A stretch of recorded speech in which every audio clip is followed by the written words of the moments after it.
She stood at the altar in a dress she bought from a clearance rack, tears in her eyes, not from joy, but from doubt. Every person in that small church was whispering. Some were shaking their heads. And her own mother had pulled her aside that very morning and said, "Baby, it's not too late to walk away." But she didn't walk away. She said yes to a man the world had written off. And that night, one phone call would change both of their lives forever. Before we go any further, let us know in the comments where you're watching from. We'd love to hear from you. And if you're new here, click on the subscribe button so you never miss any of our upcoming videos. Now let's go back to where this story truly begins, because to understand what happened on that wedding night, you have to understand who these two people really were, where they came from, and just how much they had already been through before they ever found each other. Her name was Claire Morrison. She was 31 years old, born and raised in a small town outside of Columbus, Ohio. She was the kind of woman who remembered everyone's birthday, who would drive 40 minutes to bring you soup when you were sick, and who still kept handwritten letters in a shoebox under her bed. She worked as a school librarian, earning just enough to pay her rent, keep her old Honda Civic running, and occasionally treat herself to a decent meal on Friday nights. She was not rich. But she was rich in a way that money doesn't measure. She was kind, deeply so, and she had a heart that, despite being broken more than once, still refused to harden. Her last relationship had ended 2 years before she met him. A man named Derek, who had a good job, a nice apartment, and absolutely no loyalty. She had given him 3 years of her life, and he had spent the last several months of those 3 years hiding another woman. When Claire found out, she didn't scream. She didn't throw things.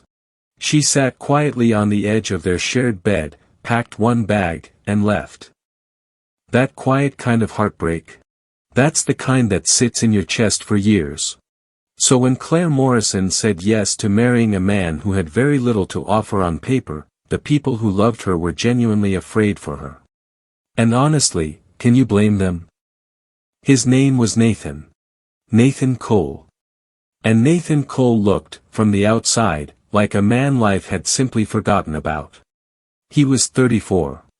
He drove a 2009 pickup truck with a cracked windshield that he kept meaning to fix. He rented a room from an older gentleman named Mr. Harold Briggs, a retired postal worker who charged him $500 a month and never once asked questions. Nathan worked odd jobs, handyman work mostly, fixing fences, painting porches, repairing gutters in the summer and shoveling driveways in the winter. He had no college degree. No savings account with anything impressive in it. No fancy clothes. No connections to anyone of status or influence. He owned exactly 2 pairs of dress shoes, one of which he wore to his own wedding. But Nathan Cole had something that Claire had never encountered in a man before. He was entirely, almost painfully, present. When he looked at you like you were the only thing in the room. When Claire told him about her day, he didn't scroll through his phone. When she cried, he didn't try to immediately fix it. He just sat with her. He held her hand. He let her feel what she felt. And for a woman who had spent years being overlooked, that felt like sunlight. They had met 18 months before the wedding at a local community event, a neighborhood cleanup day organized by their church. Claire had shown up with gardening gloves and a water bottle. Nathan had shown up with tools and an old radio playing Stevie Wonder. He had made her laugh 3 times within the first 20 minutes, and by the end of the afternoon, he had asked if he could take her for coffee sometime. Not dinner. Coffee. Because, she would later find out, coffee was what he could honestly afford at the time. That first coffee date lasted 4 hours. They talked about their families, their regrets, their favorite books. He told her he had grown up in foster care after his mother passed away when he was 9. He spoke about it plainly, without looking for sympathy, which somehow made it even more heartbreaking to hear. Claire had reached across the table and covered his hand with hers without thinking about it. He had looked down at their hands and then back up at her, and something passed between them, quiet and real, the way important things often are. 6 months into dating, Claire knew she loved him.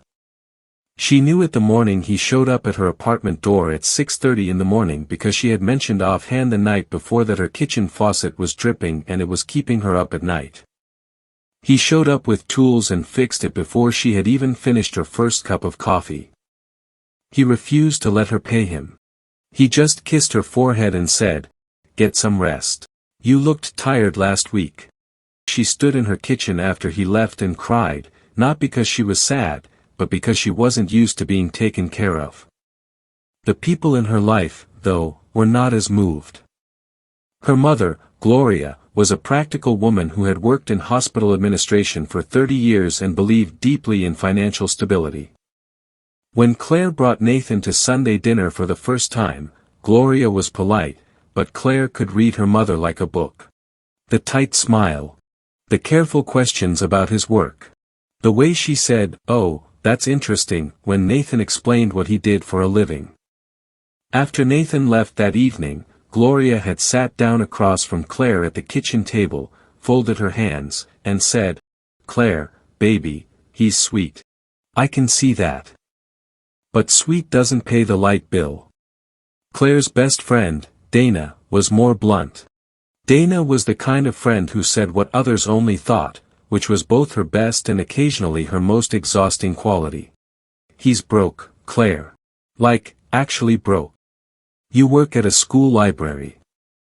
Between the two of you, you'd be eating sandwiches for dinner every night. I'm not being mean, I'm being real." And Claire had heard them. She had sat with their concerns. She had even lost sleep over them. But every time she imagined her life without Nathan in it, the picture felt wrong. Empty. Like a room with all the furniture removed. He proposed on a Tuesday evening. Not a Friday, not a special occasion. A Tuesday. They had been sitting on the steps of her apartment building after grabbing takeout, because the weather was too nice to stay inside, and he had looked over at her mid-sentence while she was talking about a book she was reading, and he had pulled a small ring from his jacket pocket. It wasn't a diamond. It was a simple gold band with a small blue stone that he would later tell her was his mother's. The only thing he had of hers. "I know I don't have much," he had said, his voice steady but his hands not quite. "But I will spend the rest of my life making sure you never regret this. That's all I've got to offer you right now. That promise." She had said yes before he finished the sentence. The wedding was small.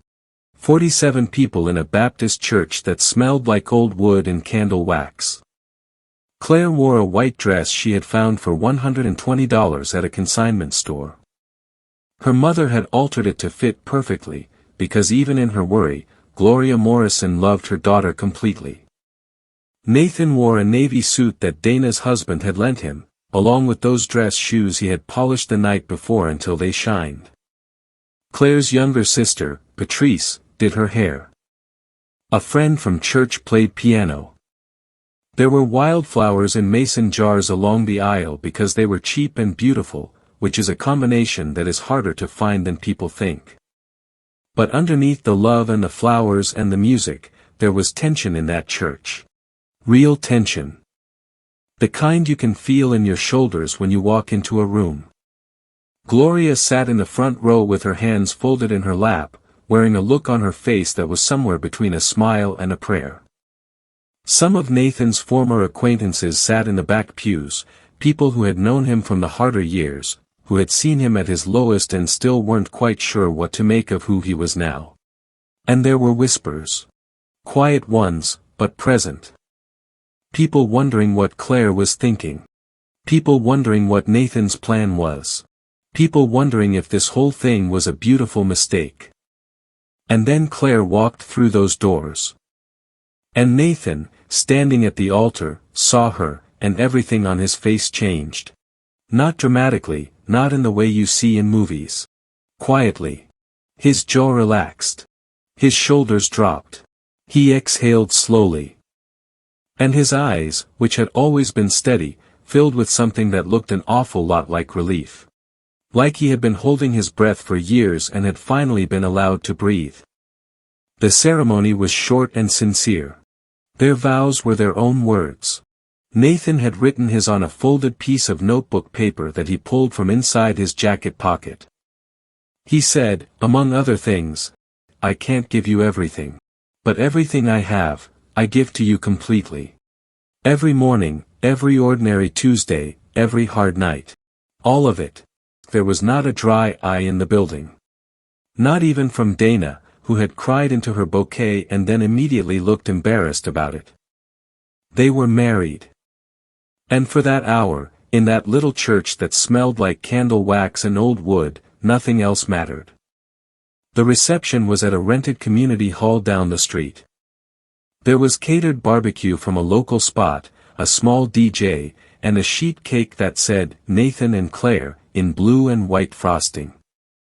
It was not extravagant. But it was full. Full of laughter and dancing and people who genuinely loved them. Even Gloria had relaxed by her third glass of sweet tea. Even Dana had danced until her heels hurt. And Nathan and Claire had stayed on that dance floor together for almost every song, close and unhurried, like they had all the time in the world. By 9:30 that evening, they had checked into a hotel room they had saved up for over 3 months. A Marriott about 20 minutes from the church. It wasn't a suite, just a clean, quiet room with a king-sized bed and a window that looked out over the parking lot. But there was a small bottle of complimentary champagne on the counter, and Claire had laughed when she saw it, and Nathan had popped it open and poured it into the plastic cups from the bathroom, and they had sat on the edge of the bed in their wedding clothes, shoes off, feet on the carpet, toasting to themselves and their small, honest, real little life. And then Nathan's phone rang. He glanced at the screen and went completely still. Claire noticed immediately. "Who is it?" she asked. He didn't answer right away. He stared at the number for a moment, and then he stood up slowly and said, "Give me 1 second." He stepped toward the window, turned slightly away from her, and answered. Claire sat on the edge of that bed and watched his back. She watched his posture. She watched the way his head dipped slightly as he listened. She watched his free hand come up and press flat against the glass of the window.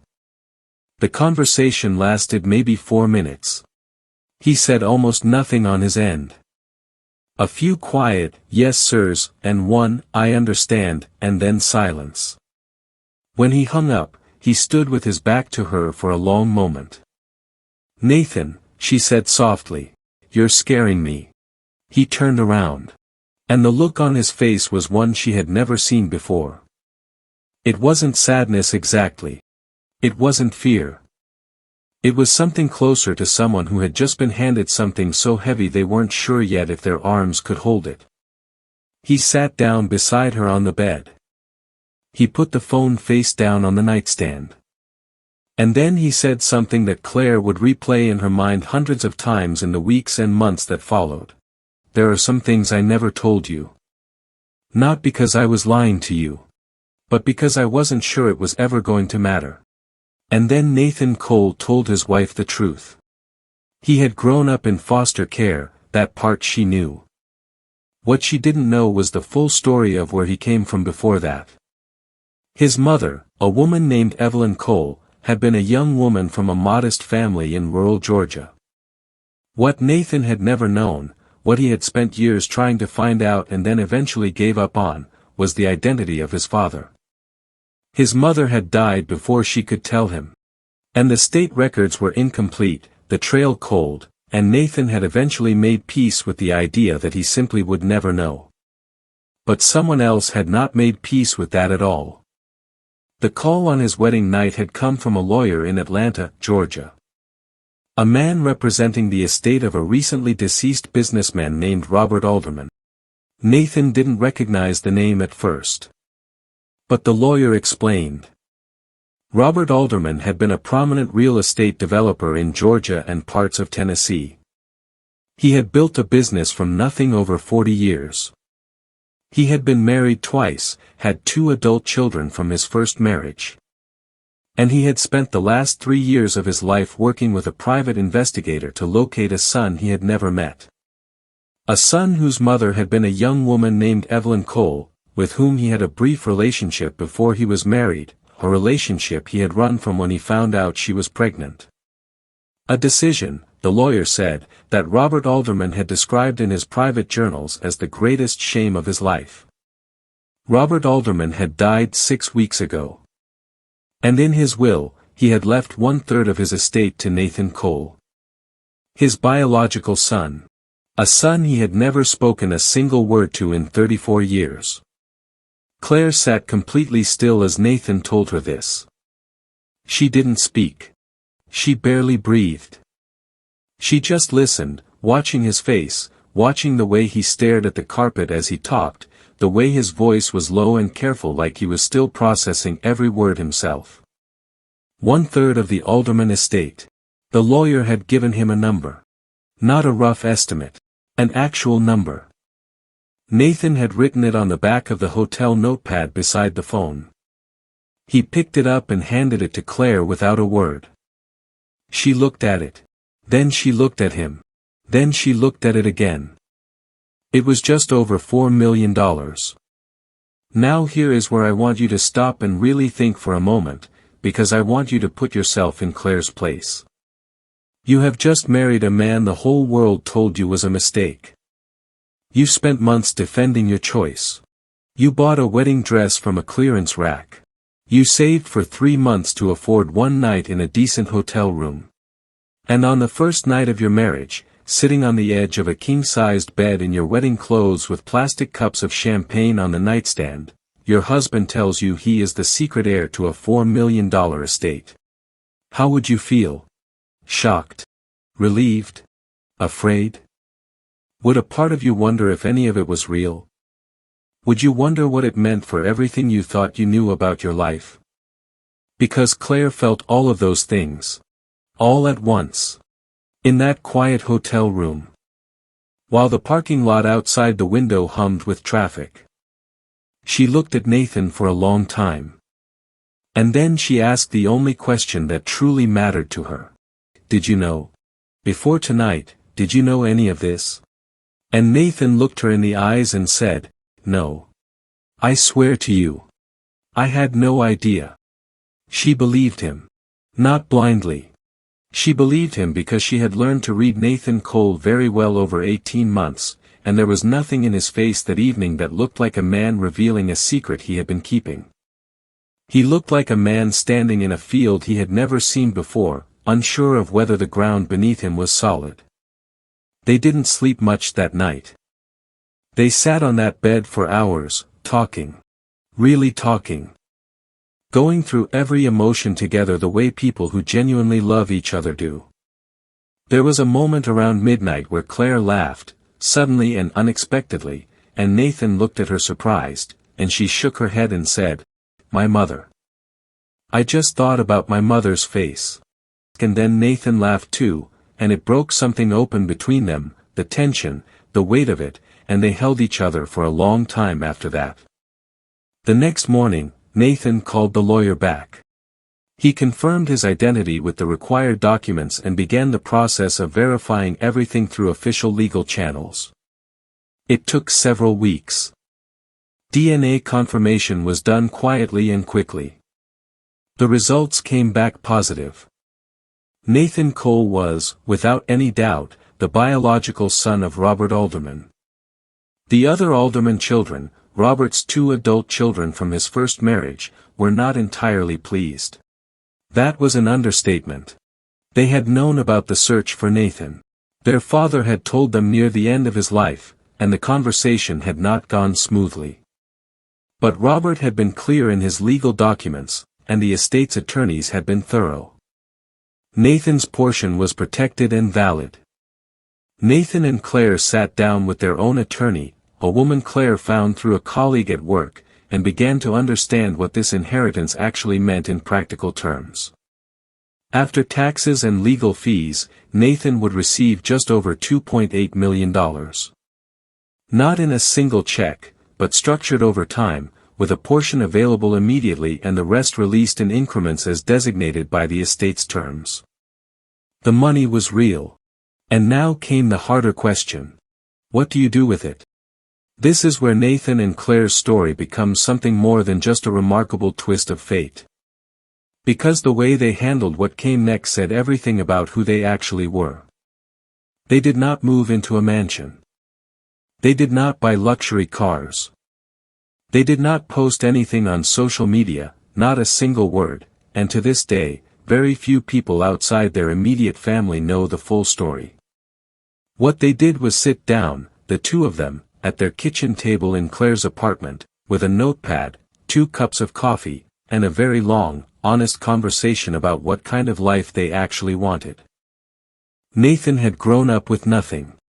And rather than let money erase that experience, he let it inform his choices. He set aside a substantial amount in a trust for foster children in their county, specifically for education and job training, because he knew what it was like to age out of that system with nothing to stand on. He made a quiet donation to the church where they had gotten married. He paid off Claire's student loans without telling her first, which caused her to cry in a way that she later described as ugly and wonderful at the same time. He bought a house. A real one, in a good neighborhood, with a porch and a yard and a kitchen big enough to actually cook in. Nothing excessive. Nothing that would make their neighbors uncomfortable or signal to the world that everything had changed. Because to Nathan and Claire, the important things had not changed. They had simply been given a foundation. Claire kept her job at the library. This surprised people. It surprised even Dana, who had expected Claire to at least take a long vacation. But Claire had thought about it carefully and realized that her work wasn't just something she did for a paycheck. It was something she did because it mattered to her, because she loved the children who came through those doors, because books had been a refuge for her in her own hard years, and she wanted to be that for someone else. So she kept going. She kept reading to kids on Tuesday mornings. She kept helping teenagers find books that made them feel less alone. And sometimes, on the days when she was tired or frustrated, she thought about Nathan Cole showing up at her door at 6:30 in the morning with tools to fix a dripping faucet, and she remembered what it meant to show up for people. Even when it cost you something. Nathan used a portion of the inheritance to start a small contracting business. He hired 4 men he had worked alongside for years, men who knew their craft but had never had the capital to formalize anything. He became their employer. He gave them health insurance. He gave them consistent work. He paid them fairly. The business grew steadily, not spectacularly, but honestly and sustainably, which was exactly what Nathan Cole had always done with everything in his life. His mother, Evelyn Cole, had died when he was 9. He had never been able to visit her grave properly, had never had the means to mark it with anything more than a county-issued marker.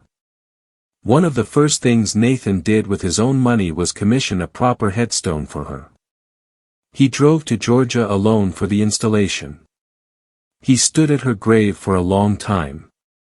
He didn't speak, or if he did, he spoke too quietly for anyone to hear.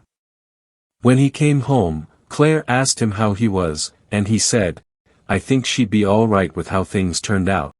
He met Robert Alderman's other children exactly once, at a formal legal meeting in Atlanta. It was uncomfortable and brief, and the relationship has remained exactly that. Some distances, Nathan decided, were not worth forcing. He owed those people nothing, and they owed him nothing, and he had learned long ago that chosen family, the people who showed up, who fixed the faucet, who cried at your wedding, were worth more than blood on a document. Claire Morrison, Claire's mother, called her daughter 3 days after she found out about the inheritance. She was quiet for a moment on the phone, and then she said, "I owe you an apology, baby. I judged that man by what I could see, and I missed who he actually was." And Claire, because she was Claire, had said simply, "He's the same man he was before the phone call, Mama." That's the whole point. And that is the whole point, isn't it? Think about that for a moment. Nathan Cole did not become a better man when he inherited $4 million. He was already that man. He was that man when he showed up with tools at 6:30 in the morning. He was that man when he stood at an altar in borrowed shoes and promised someone everything he had, which at the time was very little but was also completely real. The money changed their circumstances. It did not change their character. And in a world that measures people almost entirely by their bank accounts and their appearances and their status, that is a truth worth sitting with for a little while. How many people in your life have you underestimated? How many times have you, or someone close to you, made a judgment about a person based on what they had rather than who they were? How many Nathans are out there right now, being overlooked, being written off, being told quietly or loudly that they are not enough, when the truth is that their worth was never attached to their circumstances in the first place? And for those of you who have ever been the Claire in this story, who have ever loved someone that the world told you was a mistake, who have sat with doubt and pressure and whispers and still chosen to trust your own heart, this story is for you especially. Because sometimes the person the world writes off is the very person who will stand at an altar in borrowed shoes and mean every single word they say. 2 years after their wedding night, Nathan and Claire welcomed their first child. A daughter. They named her Evelyn. She was born in the spring, which felt right. She had her father's eyes and her mother's mouth and absolutely everyone's heart from the moment she arrived. The night they brought Evelyn home from the hospital, Nathan sat in the rocking chair they had put in the corner of the nursery, holding his daughter against his chest, and he looked around at that room, at the soft light and the small bookshelf Claire had already filled with picture books and the little curtains with stars on them. And he thought about a 9-year-old boy in a foster care system with nothing but a small gold ring that had belonged to his mother. And he thought about how different everything is when someone believes in you.